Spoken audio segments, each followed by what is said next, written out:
আজকে করব 11 নম্বর school Itahar high school.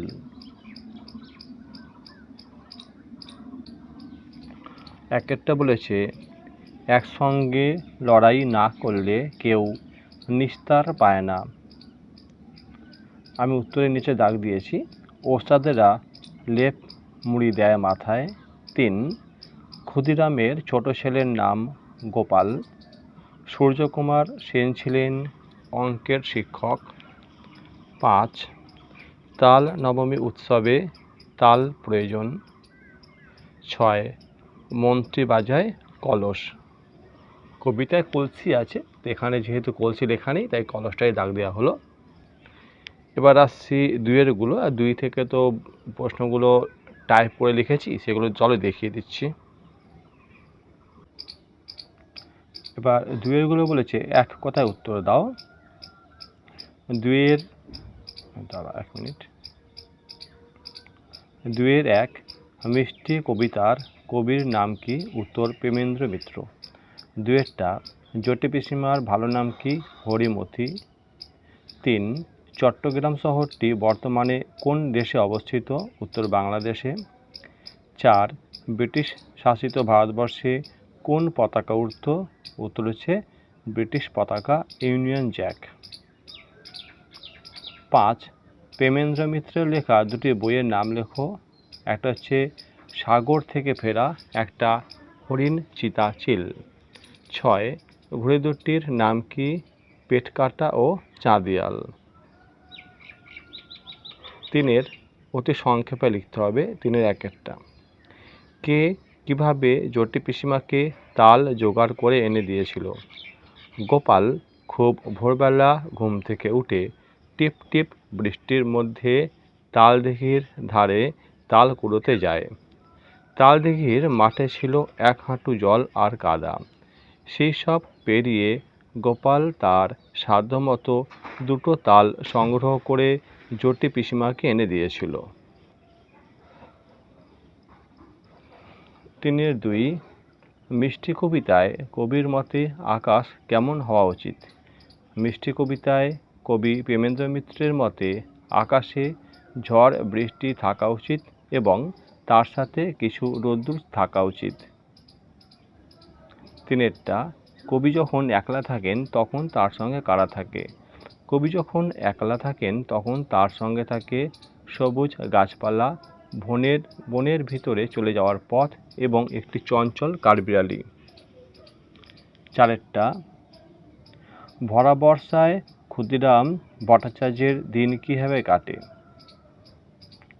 Khudiram Bhattacharya সামান্য আয় গৃহস্থ। জমিজমা থেকে সামান্য কিছু আয় এবং 2-4 ঘর যজমানের বাড়ি ঘুরে ঘুরে অনেক কষ্টে তার সংসার চলে। বর্ষাকালে তার বাড়িতে 2 দিন হাঁড়ি চড়ে না। বর্ষায় যজমানের বাড়ি থেকে যে কটি ধান এসেছিল তা ফুরিয়ে গেছে। ভাদ্রের শেষে আউশ ধান চাষিদের ঘরে উঠলে তখন কিছু ধান ঘরে আসবে এবং ছেলেমেয়েরা দুবেলা পেট পুড়ে খেতে পাবে। এই আশাতেই তার দিন কাটে। 4, পক্ষ বা পুরুষ কয় প্রকার ও কী কী? প্রত্যেক প্রকারের একটি করে উদাহরণ দাও।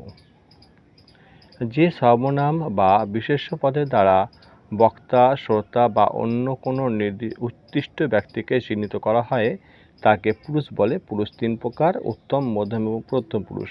আমি 3rd ব্র্যাকেটে উদাহরণগুলো দিয়ে দিয়েছি। 5-এ বিপরীত শব্দ, উন্নতি, অবনতি, ছোট, বড়, আয়, ব্যয়, শুভ, অশুভ, বেশি, কম। 6-এর 1-একটা, আগুন লাগিয়েছে টেলিফোন আর টেলিগ্রাফের অফিসেও। কারা এমন করেছিল? কেন করেছিল? চট্টগ্রাম শহরের অল্প বয়সী কিছু ছেলে এমন করেছিল। তারা ইংরেজ পুলিশের সঙ্গে যুদ্ধ করে তাদের গোলাবারুদের ভাণ্ডার দখল করার জন্য এমন করেছিল।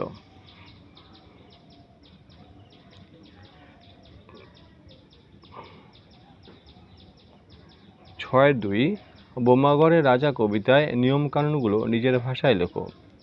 ব্রহ্মগড়ের রাজা কবিতায় কিছু অদ্ভুত নিয়ম কানুনের কথা বলা হয়েছে। রাজা ছবির ফ্রেমে আমসত্ত্ব ভাজা টাঙিয়ে রাখেন। সেখানে সর্দি হলে লোকে ডিগবাজি খায়। জ্যোৎস্না রাতে সবাই চোখে আলতা মাখে। রাত্রে ট্যাগ ঘড়িটা ঘিয়ের মধ্যে ডুবিয়ে রাখা হয়। রাজার বিছানা শিরীষ কাগজ দিয়ে পাতা হয়। মন্ত্রী রাজার কোলে বসে কলসি বাজায়। সেখানে সিংহাসনে ভাঙা শিশি বোতল ঝোলানো হয়। এই সমস্ত অদ্ভুত নিয়ম দেখা যায় ব্রহ্মগড়ের রাজার দেশে। সাথে একটা চিঠি বলেছে যে গরমের ছুটি কেমন কাটলো তা জানিয়ে বন্ধুকে একটা চিঠি লেখো। প্রথমে নিজের ঠিকানা দেবে ছোট করে এবং তার নিচে তারিখ বসাবে, যেদিনকে তোমরা পরীক্ষা দিচ্ছ পরীক্ষার তারিখটা বসিয়ে দেবে।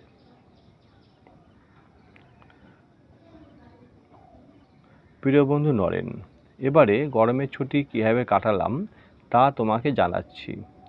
প্রথম এক সপ্তাহ আমি কলকাতাতেই কাটালাম। মা বলেছেন স্কুলের পড়া এবং বাড়ির কাজ সমাপ্ত করা আমার প্রথম কাজ। আমার মামার বাড়ি রানাঘাট শহরে। সেখানে দর্শনীয় স্থানগুলিতে আমরা ঘুরে বেরিয়েছিলাম। মামির হাতে তৈরি আমের আচার আর আমসত্ত্বের কথা ভাবলে এখনও জিভেতে জল আসে। আর অনেক রাত পর্যন্ত মামার মুখে অনেক গা চমচম করা ভৌতিক গল্প শুনেছি। এক কথায় এবছর গরমের ছুটি আমার ভালোই কেটেছে। চিঠির উত্তর দিও, কাকু কাকিমাকে আমার প্রণাম জানিও। আজকে এখানে শেষ করছি। তোমার চিঠির অপেক্ষা রইলাম। এটি তোমার প্রিয় বন্ধু শিবম মাহাতো এবং বন্ধুর নাম লিখেছি নরেন, তাই এখানে লিখেছি নরেন হালদার, প্রযত্নে শেখর হালদার, মানে বন্ধুর বাবার নাম বসাতে হবে এবং অ্যাড্রেস দিয়েছি। আমি চিঠি ছোটো করে লিখেছি, তোমরা তোমাদের মতো বানিয়ে বানিয়ে অনেক বাড়াতে পারো কীভাবে কাটিয়েছো। সাথে 2 বলেছে তোমার জন্মদিনে তোমার বন্ধুকে আমন্ত্রণ জানিয়ে একটি পত্র। আবার ঠিকানা এইভাবে লিখবে, নিজের ঠিকানা, তারিখ বসিয়ে পরীক্ষার তারিখ এবং চিঠি লিখছি। আশা করি ভালো আছো। তুমি জেনে খুশি হবে যে পরের মঙ্গলবার আমার জন্মদিন। এবছর আমার বাবা মা খুব বড় করে জন্মদিন অনুষ্ঠান করবেন বলেছেন। আমার সমস্ত বন্ধুদের নিমন্ত্রণ করেছি। তুমি অবশ্যই আমার জন্মদিনে এসো। তোমার ছোট ভাইকেও কিন্তু আনবে। স্কুলের অনেক বন্ধুকে এখানে দেখতে পাবে। বাড়ির পাশের একটি ক্লাবে সমস্ত অনুষ্ঠান চলবে। বাবা বলেছেন একজন ম্যাজিশিয়ান আসবেন বিভিন্ন জাদু খেলা দেখাতে। ভাবতে পারছো কি মজাই না হবে তাহলে। তুমি একটু সকাল সকাল চলে এসো, অনেক মজা হবে। সবাই মিলে খুব আনন্দ করব। তাহলে আজকে আর বেশি লিখছি না। কাকু কাকিমাকে আমার প্রণাম জানিও। তোমার অপেক্ষায় রয়েছি। এটি তোমার প্রিয় বন্ধু শিবম মাহাতো। আর বন্ধুর নাম ঠিকানা এখানে লিখে দেবে। বন্ধুর নাম নরেন হালদার, প্রযত্নে বন্ধুর বাবার নাম এবং ঠিকানা। আচ্ছা, রচনা আছে। প্রথমে আছে বাংলা উৎসব। একটা কথা প্রায় শোনা যায় বাংলায় 12 মাসে 13 পার্বণ, যদিও তা 13 পার্বণ বা উৎসব মোটেও নয়। বাঙালি তাদের উৎসবে সবাইকে যোগ দিতে আহ্বান জানায়। তারা এই মহান কথাটি মনে প্রাণে মেনে চলে। ধর্ম যার যার, বাংলা উৎসব হলো সবার। বাংলাতে সারা বছর জুড়ে প্রচুর পরিমাণ উৎসব পালন করা হয়ে থাকে। সমগ্র বাংলার উৎসবগুলোকে কিছু ভাগে ভাগ করা হয়, যেমন সামাজিক উৎসব, ধর্মীয় উৎসব, পারিবারিক উৎসব, সাংস্কৃতিক উৎসব, জাতীয় উৎসব, আঞ্চলিক উৎসব, ঋতুকেন্দ্রিক উৎসব। সামাজিক উৎসব হলো সমাজের কিছু বা অনেক মানুষকে নিয়ে অনুষ্ঠিত হয় এমন উৎসব, যেমন বাঙালির বিয়েবাড়ি, জামাই ষষ্ঠী, ভাইফোঁটা। জাতীয় উৎসবগুলো যেমন প্রজাতন্ত্র দিবস উদযাপন, স্বাধীনতা দিবস উদযাপন, রাখি বন্ধন, হোলি উৎসব ইত্যাদি। মানুষ হলো একটি সামাজিক জীব। সমাজে বিভিন্ন ধর্মের, বিভিন্ন ভাষাভাষীর, আবার আর্থিকভাবে বিভিন্ন মাপকাঠির মানুষ বাস করে। বাংলা উৎসব হলো একটি সেই জাদুমন্ত্র যা সমাজের সব মানুষকে এক নিবিড় আত্মীয়তার যোগসূত্রে আবদ্ধ করে রাখতে সাহায্য করে। তাই আমরা বাংলার উৎসবগুলোকে পালন করব আমার জন্য, তোমার জন্য, আমাদের সকলের মঙ্গলের জন্য। পরের রচনা আছে গাছ আমাদের বন্ধু। মানুষের বন্ধু শুধু মানুষ নয়, প্রকৃতি মানুষের এক বড় বন্ধু। মানুষ বা যে কোনো প্রাণী বেঁচে আছে প্রকৃতির উপর নির্ভর করে। গাছপালা হলো সেই প্রকৃতির একটি বড় উপাদান। গাছগাছালির জন্যই প্রকৃতি সবুজ। মানুষের কাছে গাছের মূল্য অনেক। শুধু ছায়া, ফুল, ফল বা কাঠ দিয়েই গাছ মানুষের উপকার করে না। গাছের সবচেয়ে বড় অবদান অক্সিজেন। এই গ্যাস ছাড়া মানুষ বাঁচতেই পারে না। এটা কৃত্রিমভাবে তৈরি করে প্রকৃতিতে যোগান দেওয়া সম্ভব নয়। একমাত্র গাছই অনবরত অক্সিজেন বাতাসে যোগান দিয়ে চলেছে। শুধু তাই নয়, প্রকৃতি থেকে কার্বন ডাই অক্সাইড গ্যাস শুষে নিয়ে পরিবেশকে সুস্থ রাখে গাছ।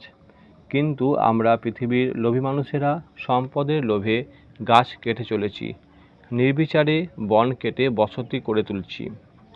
বৃক্ষ হত্যায় মানুষের জুড়ি নেই, তাই আজ প্রকৃতির সর্বাঙ্গে দূষণ ছড়িয়ে পড়েছে। পরিবেশ তাই এত দূষিত যে তাতে মানুষের বাস করা অসম্ভব হয়ে উঠেছে। এখন সময় এসেছে বেশি করে গাছ লাগিয়ে পরিবেশকে বাঁচানোর। তার জন্য এতটাই। আর পরের ভিডিও আমি 12 নম্বর স্কুলটা করে দেবো। আমার এই যে ভিডিওগুলো চলছে, এটা ক্লাস 5-এর বাংলা পুরো কমপ্লিট হয়ে গেলে আমি অন্য সাবজেক্টগুলো করবো ক্লাস 5-এর। ওকে।